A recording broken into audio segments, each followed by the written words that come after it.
We may be seated. Thank you.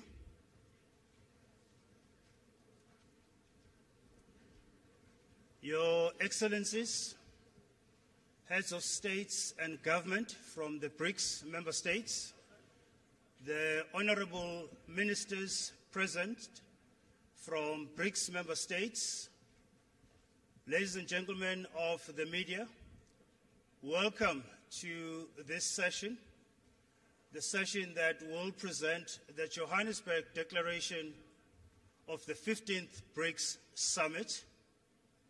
President Ramaphosa will, as chair of the summit and of BRICS, will kick off with the opening statements, and thereafter the President will invite his counterparts and colleagues from the BRICS member states to also present their statement.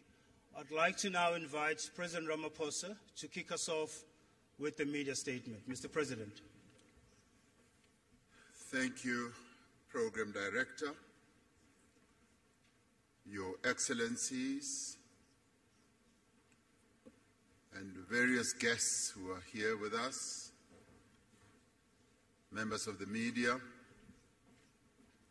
and leaders of various organizations. It is a pleasure to present to you two matters.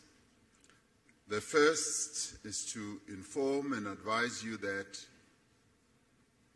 the BRICS leaders in the 15th BRICS Summit have over the past 2 days had occasion to have discussions both in a retreat form as well as in a proper official summit. And in the course of those discussions, have reached a conclusion to adopt the Johannesburg II Declaration. It's a declaration that encompasses and covers the various issues that the leaders had to decide on. These matters have been in discussion for over a year in various iterations and meetings, being prepared by our Sherpas and ministers in various meetings. And in the end, the declaration has now been adopted as Declaration 2, Johannesburg Declaration 2, and is adopted.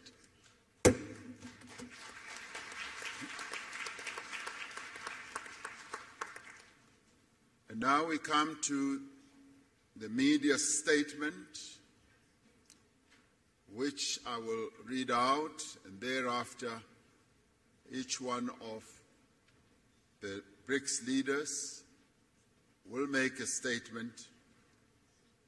We have successfully concluded the 15th BRICS Summit yesterday. It is the first BRICS Summit to be hosted in person since COVID-19 pandemic and the subsequent global travel restrictions. Leading up to the summit, there was a wide-ranging BRICS business forum attended by some 1,500 business people from BRICS countries as well as from other countries from around the globe. This business forum was aimed at attracting investment, promoting collaboration, and showcasing opportunities within South Africa, the African continent, and indeed BRICS countries as well. We had an opportunity to receive a report from the President of the New Development Bank, Dilma Rousseff, on the vision and the role of the bank and the role that it intends to play to support infrastructure and sustainable development in Africa and in the Global South.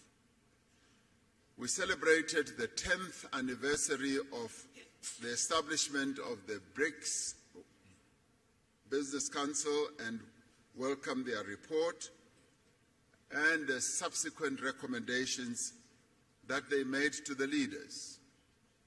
We also welcomed the work of the BRICS Women's Business Alliance in their first in-person engagement with the BRICS leaders. We particularly welcomed the participation of youth representatives in the summit. We endorsed our expectations for the BRICS economic partnership to generate tangible benefits for our communities and deliver viable solutions for common challenges faced by the Global South. We shared our vision of BRICS as a champion of the needs and concerns of the peoples of the Global South. These include the need for beneficial economic growth, sustainable development, and the reform of multilateral systems.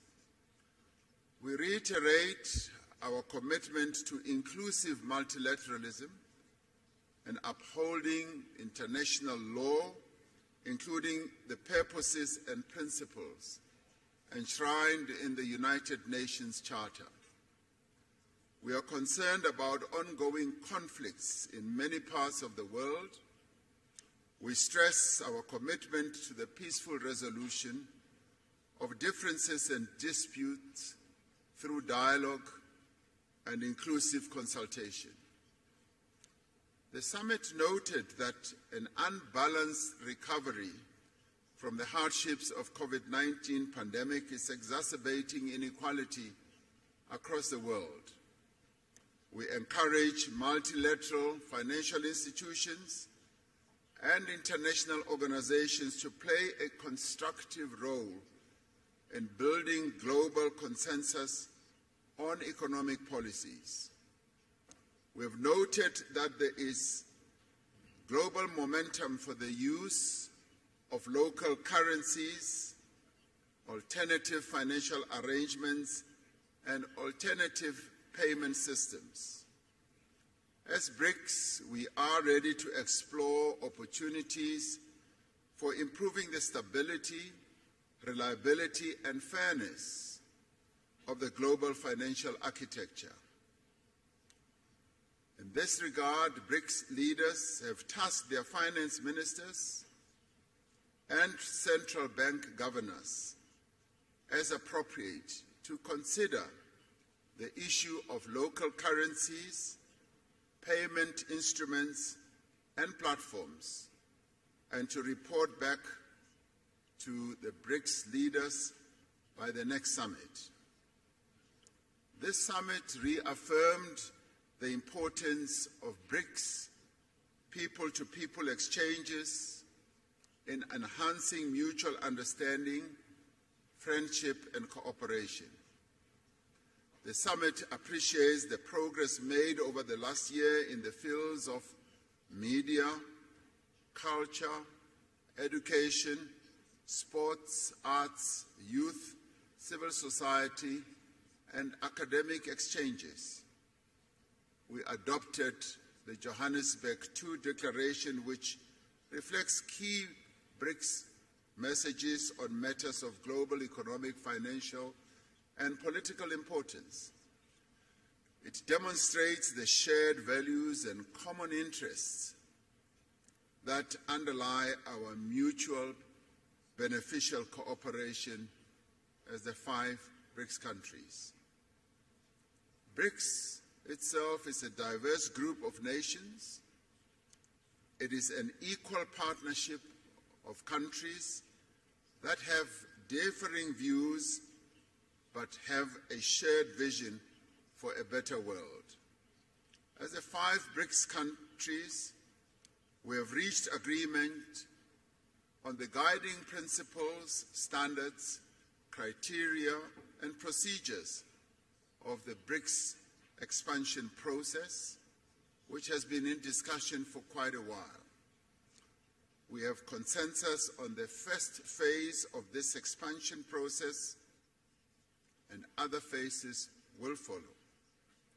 We have decided to invite the Argentine Republic, the Arab Republic of Egypt, the Federal Democratic Republic of Ethiopia, the Islamic Republic of Iran, the Kingdom of Saudi Arabia, and the United Arab Emirates to become full members of BRICS. The membership will take effect from the 1st of January 2024.